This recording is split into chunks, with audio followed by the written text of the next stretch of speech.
Alors explique-moi en quoi consiste ton job de coach vocal, s'il te plaît. Un coach vocal, eh bien, ça reçoit, comme son nom l'indique, les personnes qui ont besoin d'un travail sur leur voix, que ce soit voix parlée ou voix chantée.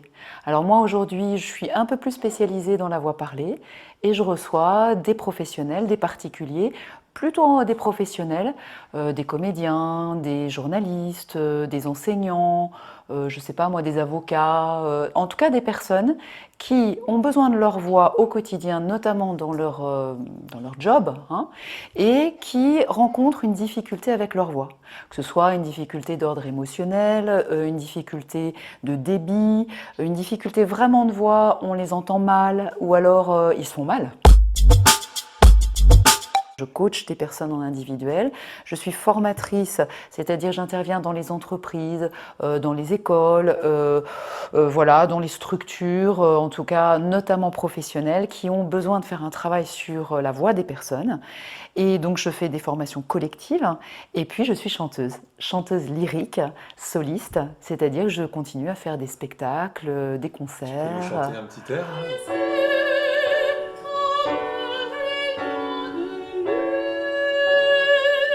Et alors dans ton Voilà. job de formatrice, tu utilises des méthodes particulières? Effectivement, j'ai rencontré tout au long de mon parcours une méthode qui a complété mon approche de la voix. Laquelle? Alors, on appelle ça la méthode Tomatis, qui est une méthode de travail sur l'oreille, pas sur l'audition, mais sur l'écoute, sur la façon dont on écoute le son, à la fois à l'extérieur de soi et à la fois à l'intérieur, sa voix, et l'interaction entre l'écoute et la voix. C'est-à-dire, en fait, quand on change sa façon d'écouter, eh bien, mécaniquement, inconsciemment, on change sa façon de parler, d'utiliser sa voix. Ça m'a beaucoup passionnée. Ok. Et donc, je travaille effectivement aussi avec cette méthode-là, en Donc la complément. voix vient de l'oreille, quelque Oui, part. en fait, quelque part, on peut dire, je chante avec mon oreille ou je parle avec mon oreille. C'est la façon dont je m'entends et je m'écoute qui va induire la façon dont j'utilise ma voix. Et alors tu as écrit ce livre aussi, Et que voilà. moi je suis en train de lire, alors j'ai pas encore fini. Non, J'aimerais pas bien que tu me encore. le dédicaces, Ah bah oui, avec s'il te plaisir. plaît. En fait, la voix de son être, ça partait d'une réflexion qui m'était venue de toutes ces personnes qui viennent me voir en me disant j'aime pas ma voix, ce que tu me disais tout à l'heure, Ouais. ou j'aimerais trouver ma vraie voix. Je me suis dit mais c'est quoi notre vraie voix? Alors qu'elle change tout le temps, tu vois, ta voix, elle n'est pas la même aujourd'hui que celle que tu avais lorsque tu avais 7 ans, 10 ans, 12 ans. Puis les intonations changent Les aussi. intonations Ouais. changent, c'est pas la même voix que tu as quand tu parles peut-être à ton amoureuse et puis à ton patron, On est quand tu es d'accord. triste, quand tu es heureux, enfin, etc. Et donc j'ai vraiment mené toute une réflexion sur qu'est-ce que c'est que notre vraie voix et qu'est-ce que ce serait que la voix dans laquelle on se reconnaîtrait, avec laquelle on serait vraiment à l'aise, vraiment bien, et qui parlerait de nous, et qui nous donnerait le sentiment d'être vraiment nous, quoi. À la fois avec notre voix et puis à la fois avec l'autre.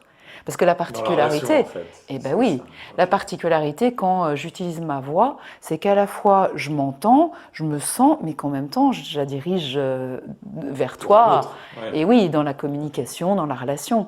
Donc c'est tout ça que j'ai un peu exploré. Et puis en même temps, je l'ai exploré avec ma casquette de chanteuse, ma casquette de prof de chant, de coach de la voix, à travers toutes les expériences qui sont les miennes. Et puis, ce qui compte beaucoup pour moi, c'est que la voix, c'est pas que de la technique, c'est aussi de l'imaginaire.